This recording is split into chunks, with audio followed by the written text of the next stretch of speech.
Second episode की start में हमें वह क्रोट तोमायो के घर से बाहर उड़ता हुआ दिखाई देता है और तोमायो अपने असिस्टेंट को बताती है कि हमें डीमन स्लेयर हेडक्वार्टर निकलना पड़ेगा। उबीयाशिकी के पास सीन चेंज होता है। हमें तांजीरो दिखाया जाता है जो कि उबीयाशिकी का लेटर पढ़ रहा होता है। उस लेटर में लिखा होता है कि तांजीरो तुम्हारी हेल्थ कैसी है, क्या तुम्हारे घाव ठीक हुए हैं? और मुझे परेशानी हो रही है यह बोलते हुए कि मैं अब चल नहीं सकता। और क्या तुम गियो को समझाना चाहोगे, क्योंकि गियो हमारे साथ ट्रेनिंग नहीं कर रहा और ये टाइम हमारे लिए बहुत ज़्यादा ज़रूरी है। गियो जल्दी नहीं मानेगा, प्लीज़ तुम डटे रहना। और अगली सुबह तांजीरो निकलने के लिए तैयार हो जाता है और फिर तांजीरो गियो के घर के सामने पहुंचता है। तांजीरो घर के बाहर से गियो को आवाज़ लगाता है, लेकिन गियो कोई जवाब नहीं देता। वह एक जगह पर बैठा रहता है और सोचता है कि वह थोड़ी देर बाद आवाज़ लगाकर चला जाएगा। तांजीरो थोड़ी देर तक लगातार गियो को आवाज़ लगाता है, पर अंदर से कोई रिप्लाई नहीं आता। इसके बाद तांजीरो खुद से गियो के घर में घुस जाता है और अंदर आकर गियो के पास बैठ जाता है। तांजीरो गियो से पूछता है कि तुम ट्रेनिंग में पार्ट नहीं ले रहे। उसी वक्त गियो मना कर देता है। तांजीरो गियो से पूछता है कि तुम गुस्से में लग रहे हो। गियो जवाब देता है, हाँ, क्योंकि तुमने अब तक वाटर ब्रीथिंग मास्टर नहीं करा। तांजीरो बताता है कि मैंने मास्टर से पूछ लिया है, मैं अपनी नई टेक्निक ब्रांच आउट कर सकता हूँ। गियो कहता है, मैं चाहता हूँ कि तुम वाटर ब्रीथिंग करो, क्योंकि कोई हाशिरा अब तक वाटर ब्रीथिंग नहीं कर रहा है। वो सीट खाली है। जिस पर तांजीरो जवाब देता है कि तुम तो वाटर ब्रीथिंग कर रहे हो और तुम हाशिरा भी हो। फिर गियो कहता है, मैं उस लेवल पर नहीं हूँ। और गियो तांजीरो को बोलता है कि तुम यहाँ से चले जाओ। और फिर तांजीरो को याद आता है कि लेटर में लिखा हुआ था कि तुम डटे रहना जब तक गियो मानेगा नहीं।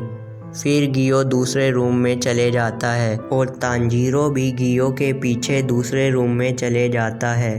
तांजीरो कहता है, मैं तुम्हारे लिए ओनीगिरी लाया हूँ, प्लीज़ इसे खा लो। क्या पता इससे तुम्हारा पेट भर जाए और तुम्हारा गुस्सा शांत हो जाए।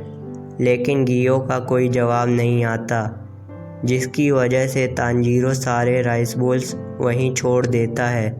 फिर हमें पता चलता है कि रात को गियो ने सारे ओनीगिरी खा लिए और फिर तांजीरो गियो का जीना हराम कर देता है।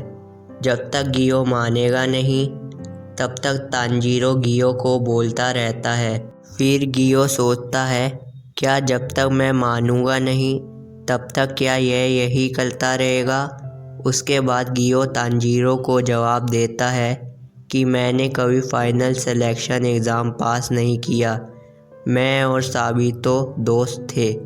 उस टेस्ट में उसने लगभग सारे डीमंस को मार दिया था, पर साबितो को छोड़कर सारे पास हो गए और मेरे को तो पहले ही डीमन ने घायल कर दिया था, जिससे साबितो को आना पड़ा मुझे बचाने के लिए। और मैं तो वहीं बेहोश हो गया था। और जब मेरी आँख खुली तो 7 दिन गुजर चुके थे। मैं एग्ज़ाम तो पास कर गया था, पर मैंने एक भी डीमन को नहीं मारा था। फिर कोई कैसे ही कह सकता है कि मैं पास हो गया था? मैं वर्दी नहीं था उस टाइटल के लिए। मैं हाशिरा के लेवल पर नहीं हूँ। मैं डिज़र्व नहीं करता डीमन स्लेयर बनना। और फिर तांजीरो अपने मन में सोच रहा होता है कि मैं गियो की फीलिंग समझ सकता हूँ कि गियो को कैसा लग रहा है कि शायद साबितो को उसकी जगह पर होना चाहिए। और अगर आज साबितो ज़िंदा होता तो बहुत ही अलग लेवल का स्पोर्ट्समैन होता। और मुझे ऐसी सेम फीलिंग तब आई थी जब रेंगोकू ने अपनी जान दे दी थी हमें बचाने के लिए, और फिर वो उसे रोकने लग जाता है। बार बार तांजीरो गियो का नाम पुकारता है पर गियो उसे अनसुना कर देता है। फिर तांजीरो चिल्लाकर कहता है कि क्या तुम वो लेगेसी पास नहीं करोगे जो तुम्हें साबितो ने पास करी थी।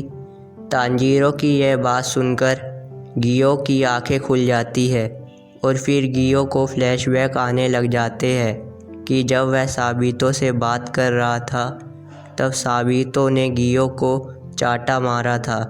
और फ्लैशबैक में साबितो गियो से कहता है कि अगली बार कभी तुम ऐसा मत कहना कि तुम मरना चाहते हो।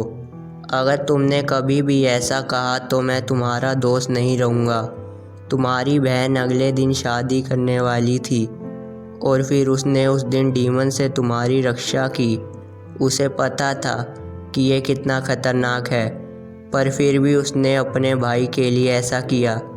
तुम उसकी मौत की बेइज्जती मत करो।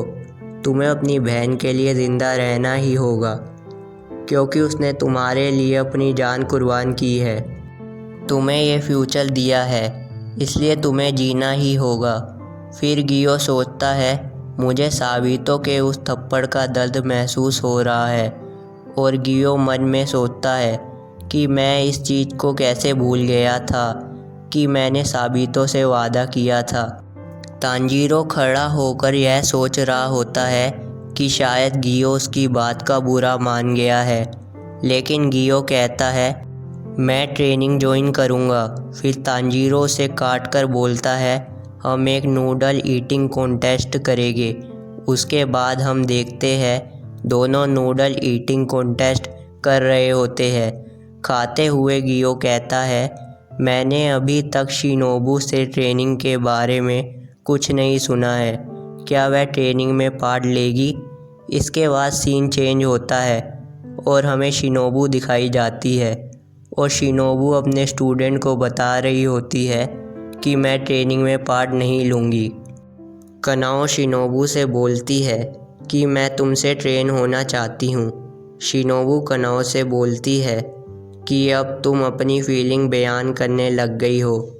फिर शिनोबू कनाओ को एक डीमन के बारे में बताती है जिसने उसकी बहन को मारा था, और मैं तुम्हें साथ में ये भी बताऊंगी कि उस डीमन को कैसे मारा जा सकता है। इसी के साथ ये एपिसोड ख़त्म हो जाता है। दोस्तों, अगर आपको यह एपिसोड अच्छा लगा हो तो इस वीडियो को लाइक, चैनल को सब्सक्राइब कीजिएगा।